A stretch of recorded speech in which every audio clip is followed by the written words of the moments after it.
Hey, folks, and welcome to Last Night This Morning, the Lowly Pro podcast, whatever you want to call it. It's 11 o'clock in the morning on Friday, November 10th. In game, it's the 3rd.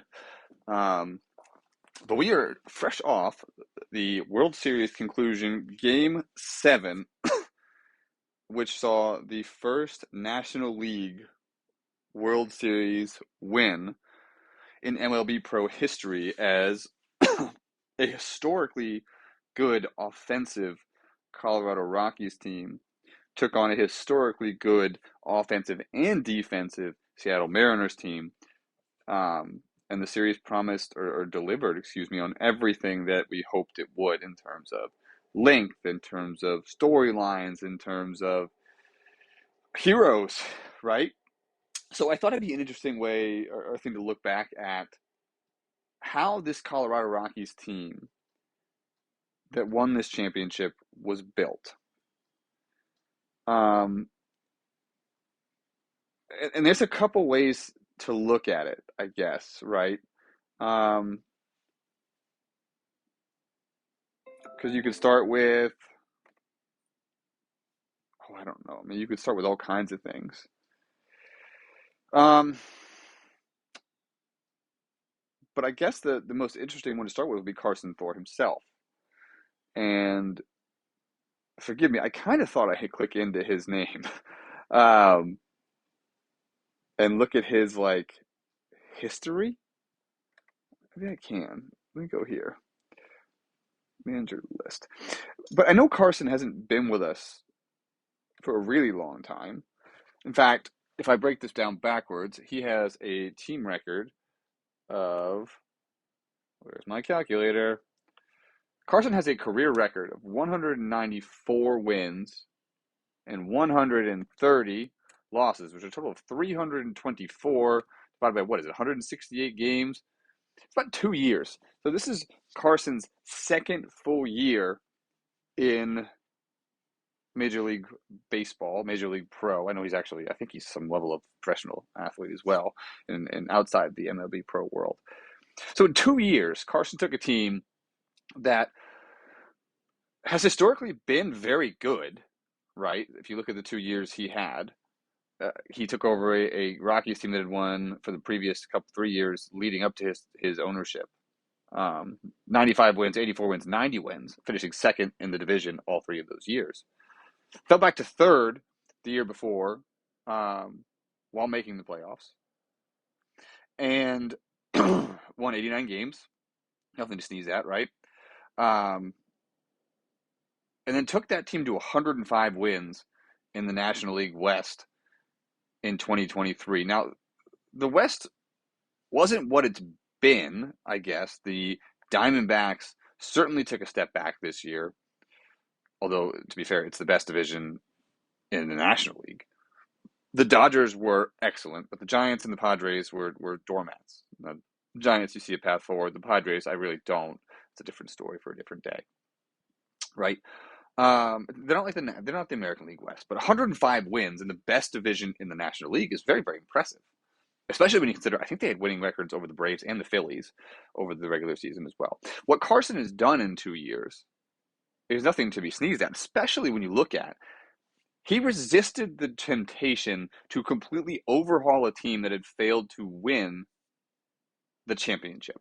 Now, he made some big moves, right? And we'll definitely talk about some of the trades that Seattle has seen over Seattle, good Lord, that Colorado has seen um, throughout, right, his tenure here. And most notably, um, the willingness to part with,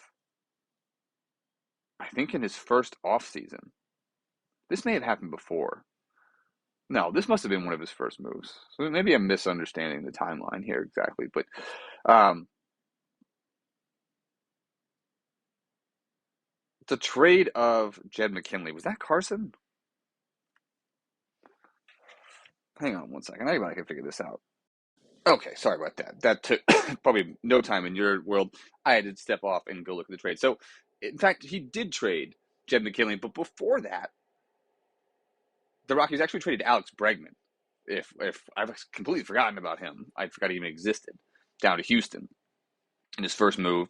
And he traded Lucas Edgar, I think was a AAA player at the time, and then traded Jed McKinley to load up on talent. Of those three trades, the only person that's made the bigs is Edward Cabrera, and he's a relief pitcher who pitched well for the Rockies this season. 35 appearances, 67 innings, 3.07 ERA, right? So they are still loaded with young talent. Some of those people were flipped. There was like Shane Langoliers and a couple other people they acquired in that trade from Houston were then flipped to the Mets to get Alberto Vega. Oh, by the way, Alberto Vega comes back next year to this team that already just come off a 105-win season with the best offense, and then gets a boost in theory from Alberto Vega joining the rotation. But if you look at what they did, they traded their two best players, aging best players, expensive best players, mind you. And from those two trades, essentially added nothing to the major league roster. Well, I say that. Terry Miller did start, 50 games for them, including, I think, a lot he played in the postseason, if I'm not mistaken. So I guess you had Terry Miller, who, I mean, looking at him is nothing super impressive, but he did start after, okay, this is wild, after a full month of not playing, prior to him playing in the World Series Game 7 deciding fucking game against Justin Hooper. Terry Miller had not played since October 1st. He then gets the start, gets a hit, scores a run, plays solid defense, I assume, is what happened here. But, like, holy shit, was that a bold call by Carsen Thor. Anyway, so Terry Miller was acquired, so you can't say he's in the Jed McKinley trade. You can't say he's totally useless because he did play in the World Series game that they won. Hunter Brown, Jim Lawrence is another guy who pitched really well for them. He was another relief pitcher.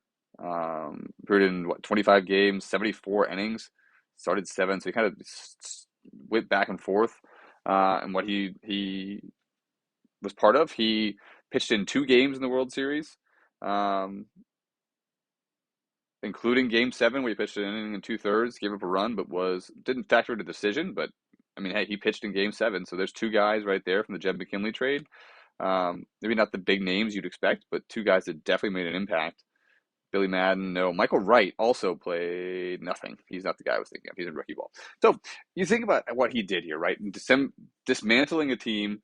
It looked like that. And I remember being part of the trade talks in the 2022 season where there was a lot of floating around about Hideki Abe being moved, Steve Winter being moved, Wendell Ayers being moved, Krishan Holly being moved, people like that, that are kind of the rest of the core of the Rockies team. There's a real precipice where they thought about completely dismantling this thing and building it back. But they stood strong and decided that they would hold to I guess what they were hoping to do. By the way, you think about this, Carlos Correa, that's why Terry Miller played. Carlos Correa got hurt during the World Series, was out. Manuel Reyes, Ronald Durham, Alberto Vega, all hurt through the postseason. Wendell Ayers got hurt during the postseason. Typically they're starting right fielder. I don't know at what point he was injured. I can look at this 10:30. So he was hurt the day before or during the Seattle series. So he missed the final couple of games. And he'd been hitting really, really well in the postseason, like upper 300s. So all of this compounded, right? I've kind of gone on a meandering talk track here about what the Rockies have done and why it's impressive. But let's talk about this in a more cohesive, fucking structured way. Carsen Thor came through, dealt Alex Bregman, dealt Jed McKinley, and then held tight. Went out and acquired a couple pieces this year, right? And let's talk about who they acquired in the offseason and the impact they made. The 2 guys that they added here. And I guess we're skipping over Alonso Martinez, who was I think, actually won did he win the MVP this year? I don't know if that voting's done, but the man fucking should. He 9.9 WAR, 341 average, 410 OBP. Both of those career highs by a fucking bullet. 1.056 OPS, again, way above his career averages. 44 home runs, above career averages. 133 RBIs, way above. Struck out less. Stole more bases than he ever has. Like, the dude just went off for some reason in his year.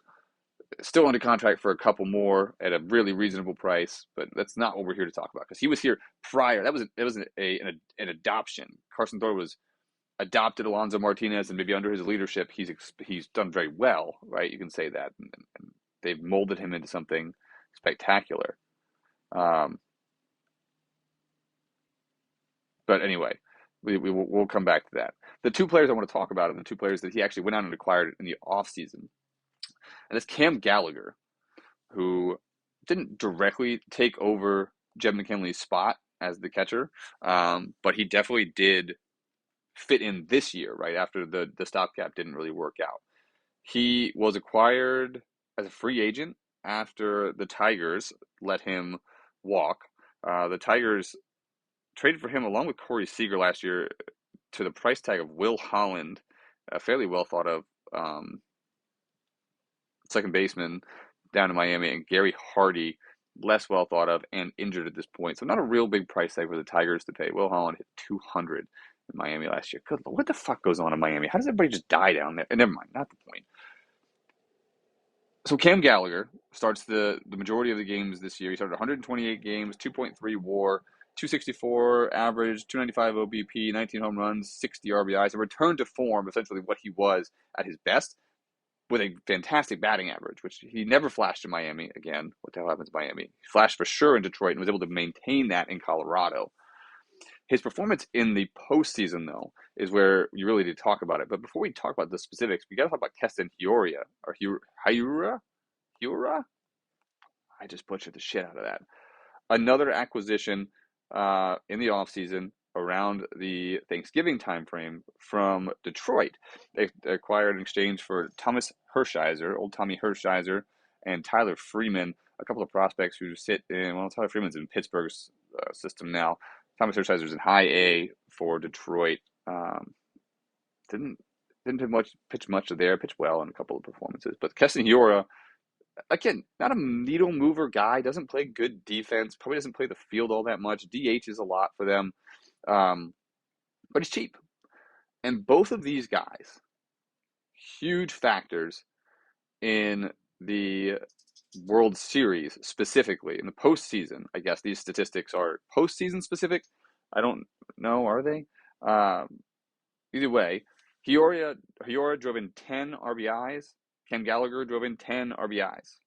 20 RBIs from two guys assigned. It's the only two people those guys trailed was the only person that those guys trailed on the Rockies was Vidal Brujan, who, why did he drive in 13 runs? I don't know. Why hit 345? That guy looks like he sucks. But these two strategic acquisitions in the offseason, coupled with having guys like Terry Miller, who can come in after not playing for a month and substitute for Carlos Correa, one of the best shortstops in our game, is incredible. I mean, I guess the other actor was Felix Frias, who played the day before, but like this dude played 102 games in the regular season. That decision to start this guy is wild to me, but I guess it worked out. And then Dave Candelas, right, to come in and start for Wendell Ayers down the stretch. It's just really impressive. The Rockies built the team slowly. They didn't go out and build the way teams like the Braves have, where they just acquire everybody all at once, right? Where they went and signed Bryce Harper and they went and signed Masatoru Ohayashi over the last couple of years. They didn't go out like, or they didn't build this thing in the way like maybe the Angels have, where it's just build from the farm, right? And it's don't really acquire much. It's just kind of build them up from the farm and see what we can get. I don't know. I'm just really, really impressed with what the Rockies did. Congratulations to Carson Thor.